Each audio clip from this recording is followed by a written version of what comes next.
Bob, I loved what you said about never giving up on your dreams there and the 42 rejections. What dreams remain for you? It seems like all your dreams have come true with Back to the Future, but sure, you're still striving for stuff. What dreams remain for you? I'm having the best third act of life that anybody could imagine, really. We've got Back to the, people always say, well, when are you guys gonna do Back to the Future 4? And we say, fuck you. You can quote me on that. No, we made 3 terrific movies, and people kept asking for more Back to the Future. So we made Back to the Future, the musical, which Chris and Lea have attended on several occasions. We're taking it around the world. It's opening in Japan in April. It's opening in Germany in December. It's opening in Australia in the spring. We're going to have a production of it on Royal Caribbean Cruises. It's touring North America right now. We're booked into London all the way into 2026. So, my God, Back to the Future, I'm going to be doing it for the rest of my life. Who can ask for anything more, right? Speaking from the future, being today, what would you tell, if you could go back to the first one, what would you tell each of you, your character, you as a writer, what would you say? I've always said that if I walked in to the offices that Bob Zemeckis and I had in the 80s, and I said, hey, you guys, do you know what's going to be going on in 2024? And I told them, they'd say, oh man, get the hell out of here, and what the hell have you been drinking? So, yeah, that's what would happen. What has your reaction been to all the fan love for this? You have the folks who watch this like me when it first came out, and now there's a new generation of fans who like the musical, that's their first exposure. You had a huge crowd at LA Comic-Con, I was there. What is your reaction to the fan base and social media and all the fan comments and things like this? Well, Chris and I have the honor of meeting so many fans in so many places in the world and all over the country.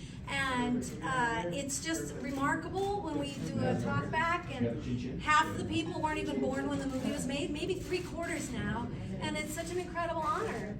Really, it's just something we didn't think was going to happen for us, and it's been wonderful. Because the film has been so embraced over and over by each successive generation, you guys have gotten to hang out for years and decades now. Michael's been involved, Bob Zemeckis, all the whole troupe gets together quite frequently. What has been great about having that ongoing relationship with each other? Because a lot of people make movies and never see each other. For me, it was fun because Chris and I have done like 7 movies together. We did 4 movies that took altogether 2 years to shoot, including the Back to the Futures and Dennis the Menace. But we only had 1 scene together. So Chris didn't even know who I was. So it wasn't his fault. We were only in 1 scene in Back to the Future together. So we've really got a chance through these years to really get to know each other, and to, with Michael and Tom Wilson and all the people we get to see all the time. We have dinner. It's been lovely, because we share this really deep event in our lives. Yeah. We've always tried to treat it like we were all family. That was always the way that Bob Zemeckis and I ran the set. We learned everybody's names, we talked to everybody, and you can find people that worked on those movies and they will say almost unanimously that the best experience they had was working on our movies, because we just wanted to make it warm and friendly and creative, and it carries on. So I just love the fact that I can call these guys up and say, hey, we're opening a show on Broadway, you want to come? And they'll say, yeah! We're good kids. Going back 40 years, is there a moment that struck you that you finally realized this movie is a hit? Like, this really grabbed the audience more beyond than you've ever expected? When we made the cover of Mad Magazine. Oh yeah, that was my dad thought that was better than an Academy Award. I saw the movie when it was already out for a month or 2 at the Cinerama Dome, and it was so packed, and everybody was right there, like with every single, when George hits Biff. I mean, they were right there with it, and I was like, whoa. I couldn't even get a seat, I was standing in the back. That was so exciting. But I think it's weird, I don't think we thought 40 years from now we'd still be. No. Yeah, I don't, who was the guy I asked you before? The composer, Oh, Alan Alan Silvestri? Silvestri. the other one. Oh, Huey Lewis. Huey Lewis. Huey Lewis. And we went up to San Francisco before Back to the Future came out. Right. We were still shooting it. And we Wow. what happened? Taking pictures of it. Cat fell out of the tree. And we were in San Francisco, somewhere north, and we shot all night, some kind of musical, Well, music thing. that's right, the music video. The music You video. remember the time when the air traffic control stopped you, or the TSA guy stopped you because you had the pistol? Back to Future Part 3 in your carry-on? Yeah. I worked that. But anyway, Yeah, we did that Huey music Lewis video with, Huey was Lewis. there all night. We were doing the music. And a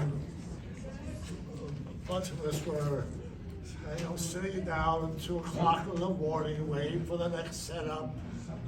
Going on. And I remember Huey Lewis kind of sauntered over, looked at us. We didn't know him, he didn't know us, just, working at him.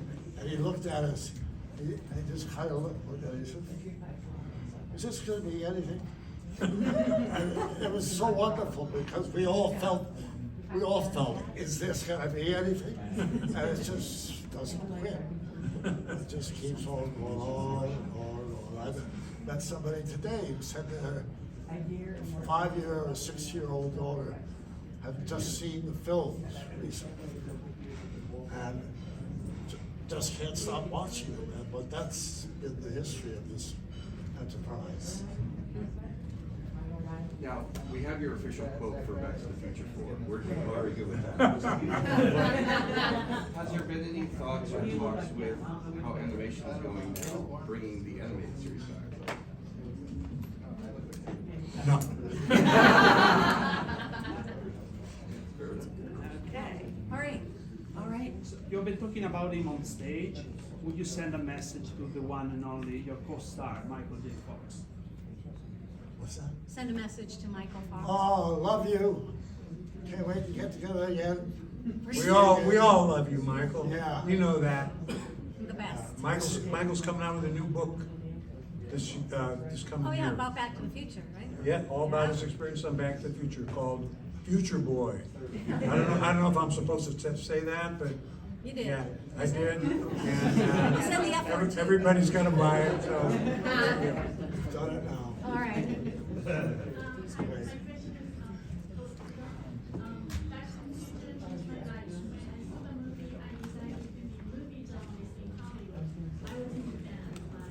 So what movie or what moment changed you guys' life? Do you have that experience?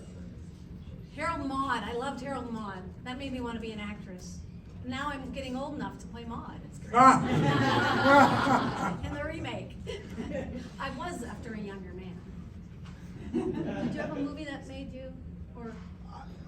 When I was 12 years old, my mother living in New York, wanted to take me to see Hamlet. Was playing in the theaters with Laurence Olivier, black and white, 1948, something like that. And I was blown away. I didn't know what it meant. She didn't want to take me because she was afraid I wouldn't understand it. Maybe I'd be disturbed. And it was kind of a monumental moment. Well, I gotta give credit to George Pal's The Time Machine. The reason that we have the award, like I said on stage, that movie made my head explode. And it made me really think a whole lot about time travel and how cool that would be, and still with me. Any other questions? Good. All right. All right, thank you so much, guys.